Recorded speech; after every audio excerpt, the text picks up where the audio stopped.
This is FE Peer Review. The date is October the 12th, 2022, a response to Exploring the Plane regarding the validity and use of models. I did a video a few days ago, spatial models, better spatial models, and flat Earth. I'll put links to all the videos I mentioned in the description. And Exploring the Plane, saw that and responded to it. The video I made involved some material that he had made earlier. I'll read you his comment. Exploring the Plane writes, "You've missed my point entirely. Copernicus was at pains to remind the Vatican Church that his heliocentric model was just a model, a way of seeing the world which matched observations. It was not proof of any reality. Copernicus could have equally devised another model with Earth at the center and which also matched observations. I'm not denying the usefulness of a model, and it's not about who has the best model, but surely we should question the fundamental assumptions of any model. We can't assume that a model is just true because observations match and we have nothing better.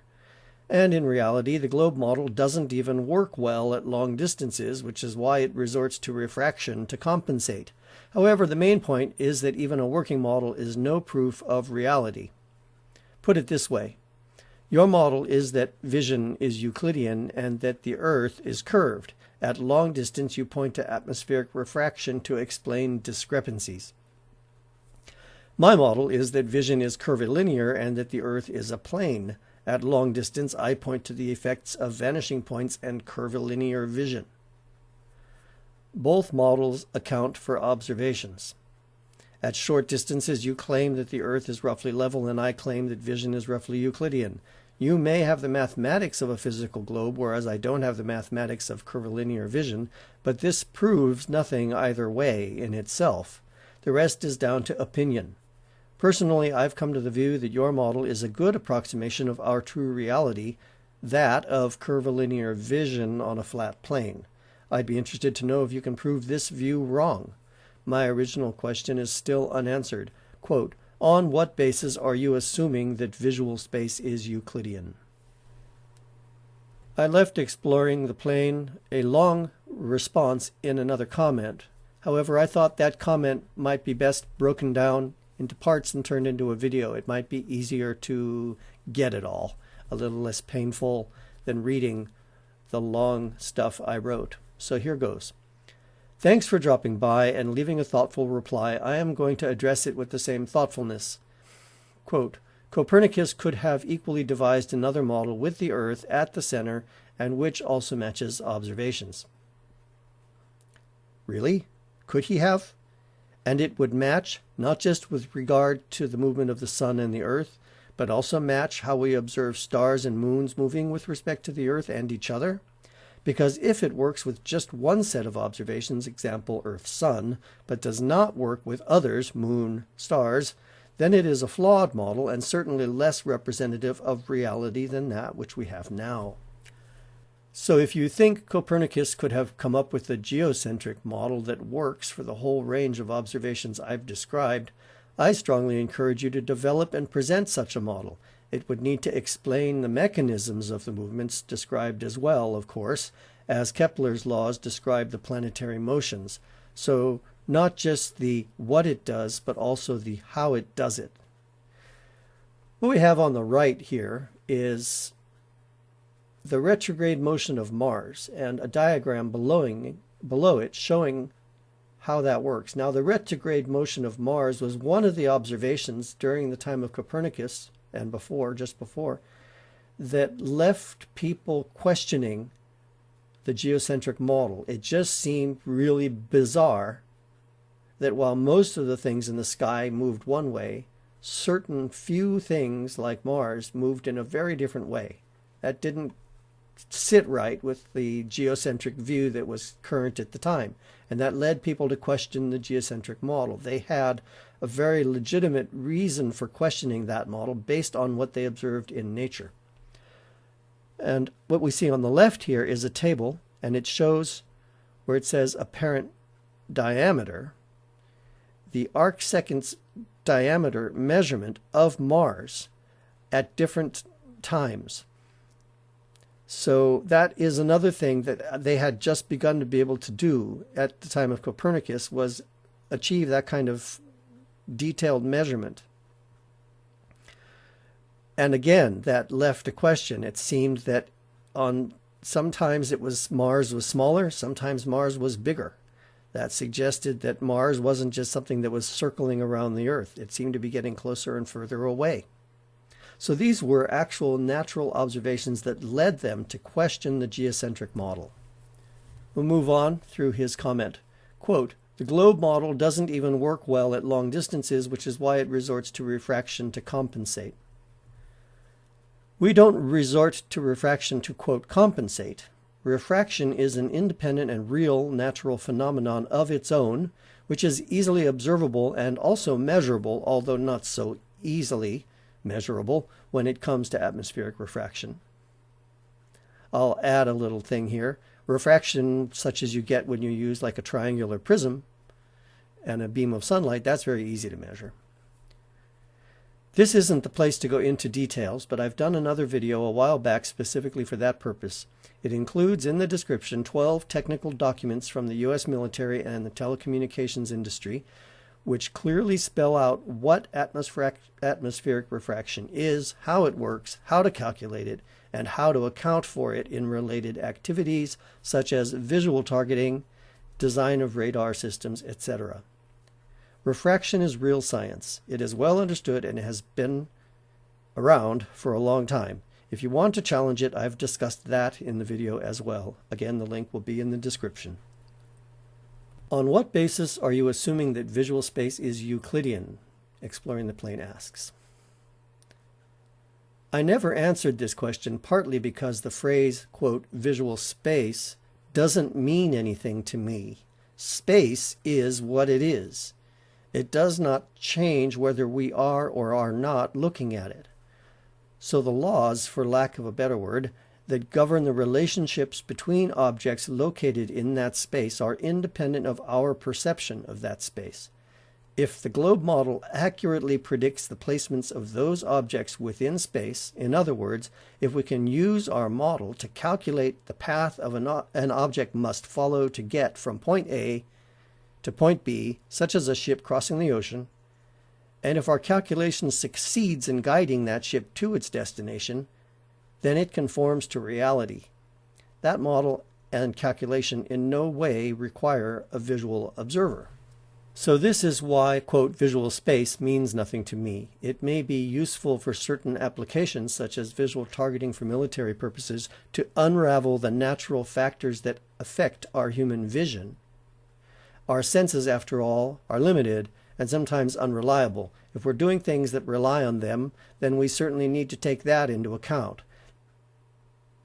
That's why things such as atmospheric refraction need to be considered for certain operations or phenomena. But to go back to our ship crossing the ocean, if we know the lat long of its starting point and desired destination, all we need is a bearing and a distance to get it there. Things like atmospheric refraction don't come into play. What we see here is an eagle, in the center a honeybee, and on the right a fly. I've often wondered, we have a certain spatial perception, and we've devised a method using traditional perspective drawing to recreate in a 2D surface, a drawing, something that is recognizable to us as the way we perceive space. But I've often wondered, to what extent is our perception of space a factor of our physiology, our two eyes, our brain that interprets what our two eyes see? You know, we have a whole three-dimensional concept of what's around us, whereas we can only see a very narrow field of view. So we develop that three-dimensional concept by constantly moving our eyes, and then something inside our brain clicks and puts it all together, creating sort of a panorama, the way a panorama function on a digital camera does. Well, other animals have very different physiology, and I often wonder whether their spatial perception is entirely different than ours. Do they see the world entirely differently than us? I mean, taking a look at the eagle here, eagles are known to have spectacularly detailed vision. They've also got eyes on opposite sides of their head, so practically anything that's in view of the left eye is going to be out of view of the right eye, and vice versa. Unlike the human eye, where both eyes see approximately the same thing. So something's going on inside that eagle brain that unites those two extremely different fields of view into a perception of space. I can't begin to imagine what it must be. Taking a look at the fly, wow. Talk about 360-degree view. You know, I mean, they can see. It seems like they can see 360 degrees all at once. And then there's the honeybee, which I understand is actually able to see ultraviolet. So it's seeing entire spectra that we aren't able to perceive. I think we don't really grasp the extent to which the limitations of our physiology inform our experience of the world. But in the world of science, we do. And we have developed amazing tools that allow us to see ultraviolet like a bee does. Well, I don't know if it's like the way a bee does, but we can see ultraviolet with our tools. We can see infrared with our tools. We can see all kinds of things that our eyes can't see because our brains have developed, in a sense, separate organs, better eyes to see things. So I guess what's my point here? My point here is that human vision has a very small part to play in our understanding of nature. That's the case with all human senses. They play a part, but only a small part. Exploring the plane continues. You may have the mathematics of a physical globe, whereas I don't have the mathematics of curvilinear vision, but this proves nothing either way in itself. My response: what it proves is that you don't have a workable model that is superior to that which we do have now. Which brings me back to the final point of my video. You are devoting your efforts to trying to tear down, very unsuccessfully, the existing model instead of trying to develop a better one. You could present no better proof of the deficiencies of the globe model than to present a better flat model. That would be groundbreaking. Exploring the Plane says, but surely we should question the fundamental assumptions of any model. My response: when we start to see discrepancies between the model and reality, then yes, it makes sense to revisit the assumptions. I will remind you about the retrograde motion of Mars. In the generation before Einstein, physicists began to understand that something about Newton's model for gravity didn't quite match up with what they were seeing. It worked really well in almost every way. Physicists did productive work in identifying its deficiencies. This laid the ground for Einstein to do his work of developing a superior model. So yes, it is important to look critically at assumptions and accepted models, but that comes about because we use the model and discover ways in which it does not quite perform perfectly. So if you want to question the model, you need to start by identifying ways in which it is not quite performing perfectly. Just challenging, questioning without basis the model is like throwing darts in the dark. Maybe you'll hit something, maybe you won't. Probably you won't. In my opinion, the work you need to do, this is my opinion only, the work you need to do is to find real ways in which our accepted models, such as gravity, atmospheric refraction, the physically measured geometry of Earth, don't match physical reality. And please do keep in mind what I said about the eyes and the limitations of our sense perceptions. Then look at the assumptions which might have given rise to those discrepancies. Then start trying to develop a new model that bridges that gap. And that brings me back to this image here, which I included in my earlier presentation. Wasting a lot of time questioning things for which there's not a hint that they are seriously wrong, or even wrong in a small way. Wasting a lot of time questioning everything means time and energy that is not put towards advancing human well-being. We could be questioning the existence of fire. We could be questioning whether you can make a fire with a stick. Where do the questions stop, and at what point do we move on? Earth. On the right, we see a photo by the astronaut William Anders on the Apollo 8 mission, December 24th, 1968. If you look really close, you can see Santa Claus flying down from the North Pole. Earthrise. This photo was taken from the orbiter, the lunar orbiter of Apollo 8. As he orbited the moon, his motion around the moon brought the Earth up into view, and he took this beautiful photo. Now, if we're going to fall back on vast global conspiracies requiring every space agency in the world to be in on it, as well as every private space company, as well as untold numbers of other people whose work involves Earth-scaled projects like vast infrastructure projects, laying cables underneath the oceans, that kind of stuff, they all have to work with Earth's actual physical geometry, and they all maintain that it's a globe. If you're going to fall back on a conspiracy that all those people are in on it because there's no other way to maintain the lie, if that's the case, then really there's no point in discussing this stuff at all, because you've got to deal with the psychological issues behind that kind of conspiracy thinking, and no amount of this kind of discussion is going to be of any use at all. Now let's move on to the picture on the left. Earth seen from Saturn, taken by the Cassini probe. That's us there. That's where we are, that little white dot there. Who was Cassini? Actually, Cassini was not just one person. Cassini was an entire family that for several generations led the scientific community in understanding of, a lot of different areas. This is a map of France.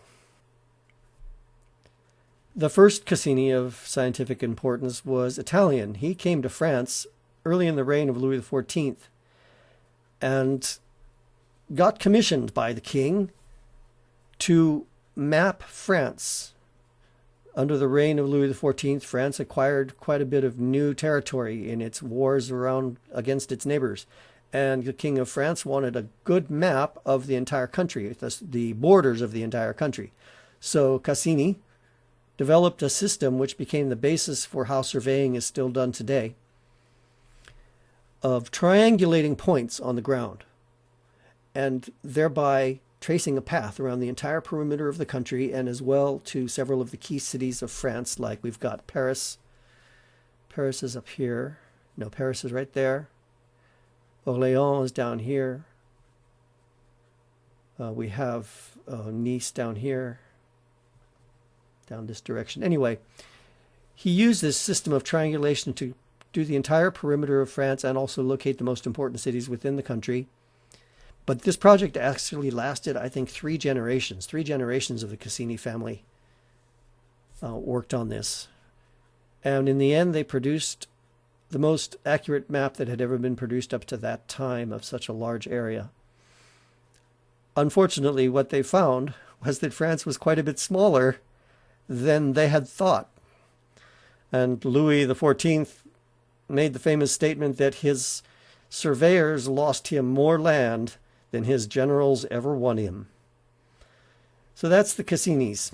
And they actually measured the Earth, a good sizable chunk of it, and it wasn't flat either. If you follow those triangles and check each line, they don't make a flat plane. They make a curved surface. And you can actually do the same thing using the geodetic survey benchmarks that are all across the United States. You can get the coordinates of every benchmark. It's all on the internet. I did a video about that a while back. And you try to lay them out and they won't fit on a flat surface. We have measured, physically, literally measured the Earth, and no, sorry, it's not flat. We have photographed the Earth, and no, it's not flat. We've flown to Mars. And how did we get there? We got there because we had a pretty good idea of where it was. Well, that's enough of this. Exploring the plane. I hope you find this interesting and useful and thought-provoking. I don't expect to change minds. Not yours, anyway, but maybe other people watching this who are on the fence, curious, might give it some more careful thought. Thank you all for listening to my ramblings. This video got a little bit longer than I had intended, but hopefully not too long and not too boring. Y'all have a great day. Now remember, there's a like button down there. You know the routine. Okay, take care, everybody. Bye-bye.